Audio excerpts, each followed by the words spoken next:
Our sense of taste is one of the first to develop and generally the last to fade away. It's been proven that Alzheimer's patients can be reminded of childhood memories and memories long forgotten by the simple taste of a curry or a grilled cheese sandwich. It's really a survival mechanism. We have to remember to eat things that are good for us and not eat poison again. This has always been a really romantic notion to me. My sense of taste kicked off fairly young. I was always cooking and in a family that food was very important. We gardened, and my grandfather was from the old country and built his house right to the curb so the whole backyard could be a garden. And specifically, I remember a memory of going on a business trip with my dad. His business, not mine. Maybe I'm 13. And he has a meeting that night. And he tells me, you can go downstairs to the restaurant and eat it by yourself. And I'm thinking, this is okay. So there's 2 restaurants in the lobby. There's a standard sandwich, coffee shop type place. And then there's this fancy French, everyone in a bow tie, type spot.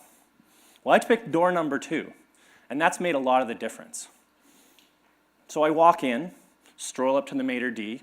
Just imagine this. I'm 13 in an oversized blazer and a crooked tie that I borrowed from my dad's closet. Probably not even a shirt with a collar, like a t-shirt tie. This is a good look. And I walk up to the maitre d' and I say, table for 1. I often think about this, and I think, what would I do in my restaurant if this kid walked in off the street?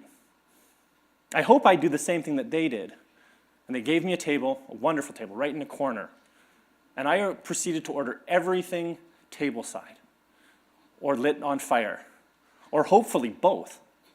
I even had my first espresso. In this moment, I made a decision that this was what I was going to do with my life.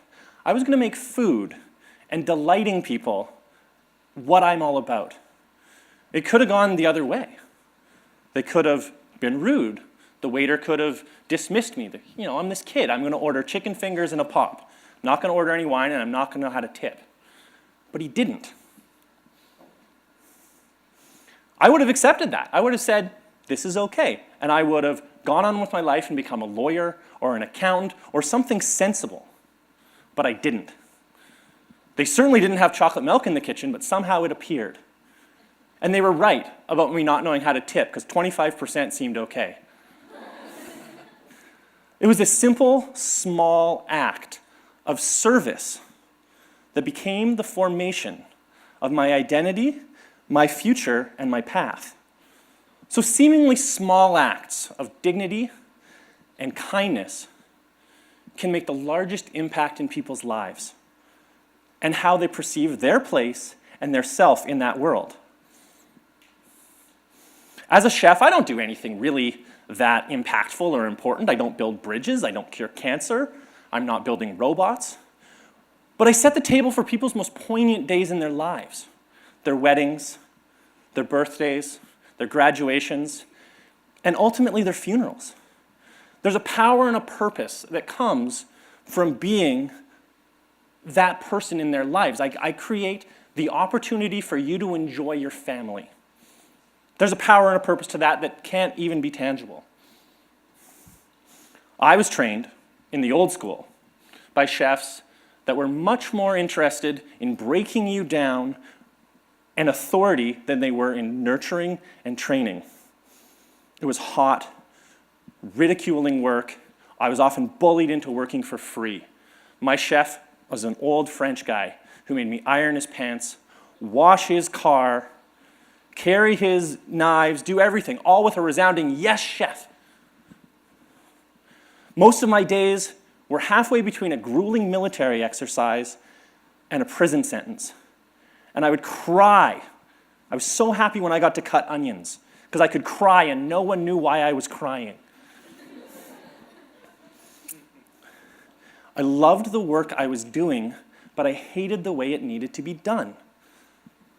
And I promised myself that one day, when I got to be the chef, I would do it differently. I found my difference about 11 years later in social enterprise. I love social enterprise.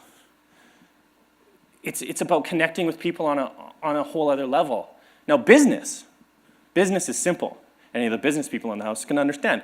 You can break down business to a simple philosophy. It's about separating people from their money at the end of the day. But social enterprise is about more than that. Social enterprise has a greater purpose. It exists to raise money to support a community. It often employs people within that community, and it helps nurture and grow the community in the direction it needs to go. Now, I'm not against corporations. I'm not against for-profit companies. Without for-profit companies, we wouldn't have charity in the way that we know it now. Think of our sponsors here today.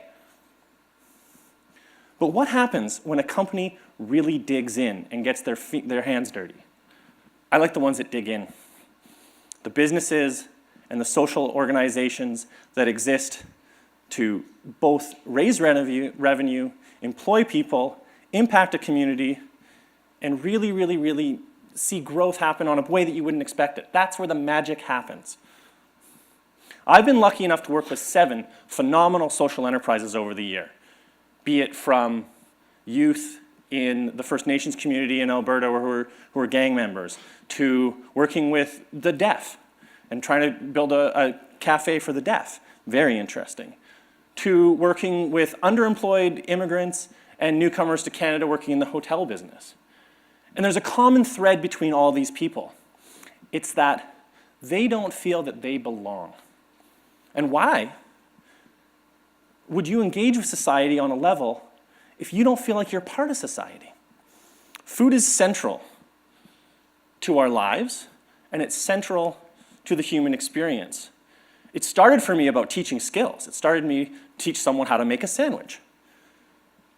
But it became about teaching people how to sustain and entertain others with a meal. It's all about making someone's day.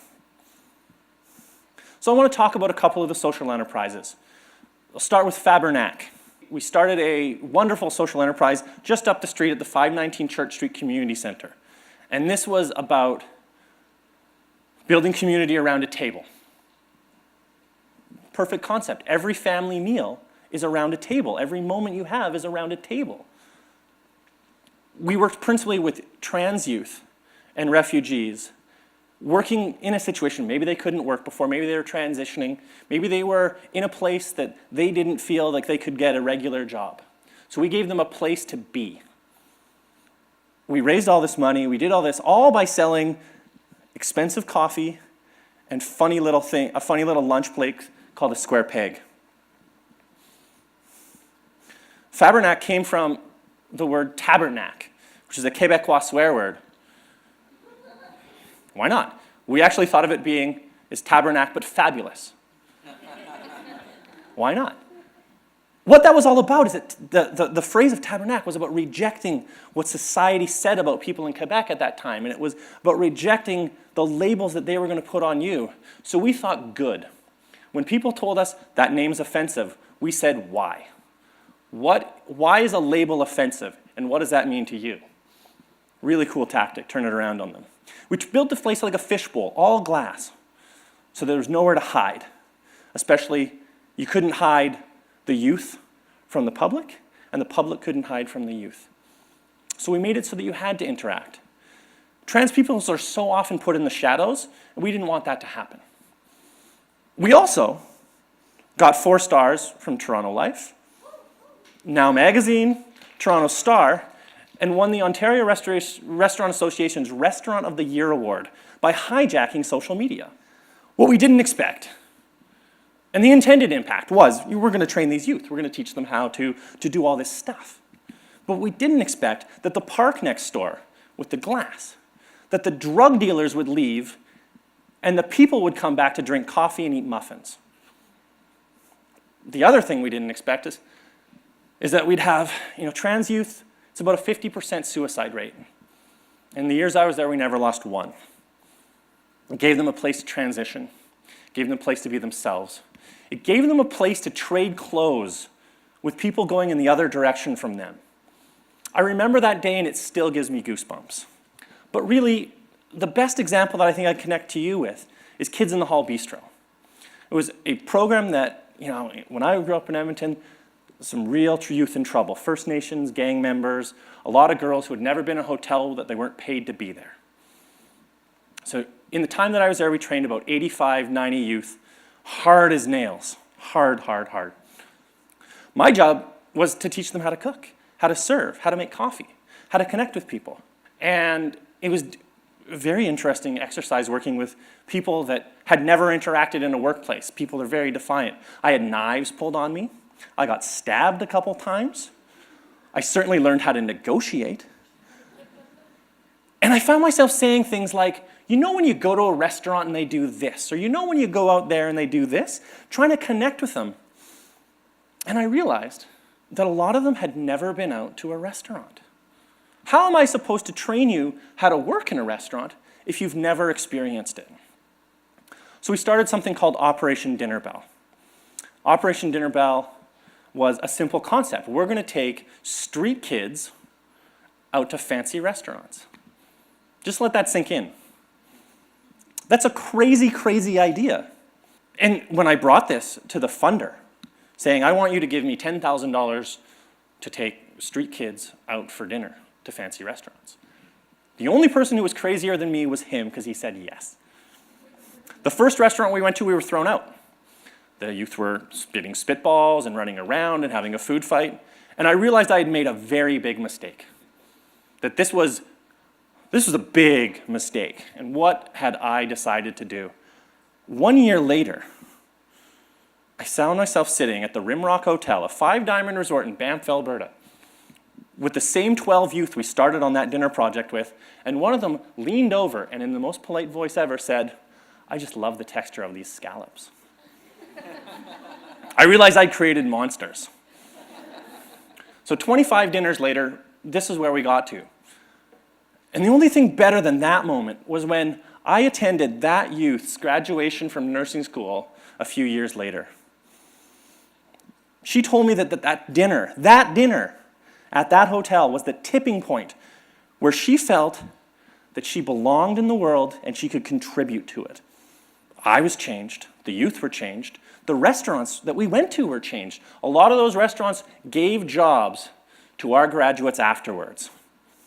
So simple kindness and hospitality it brings a whole new world to people's lives. Making that connection, that smile, that little bit of eye contact, that I'm at your service.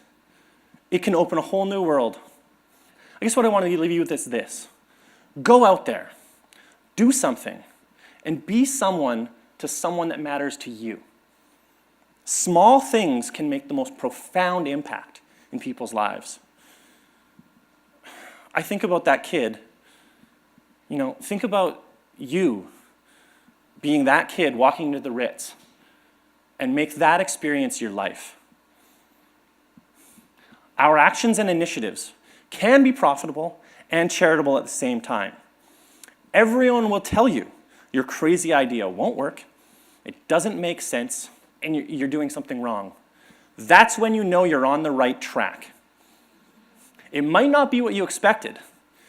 It may just be infinitely better. Thanks.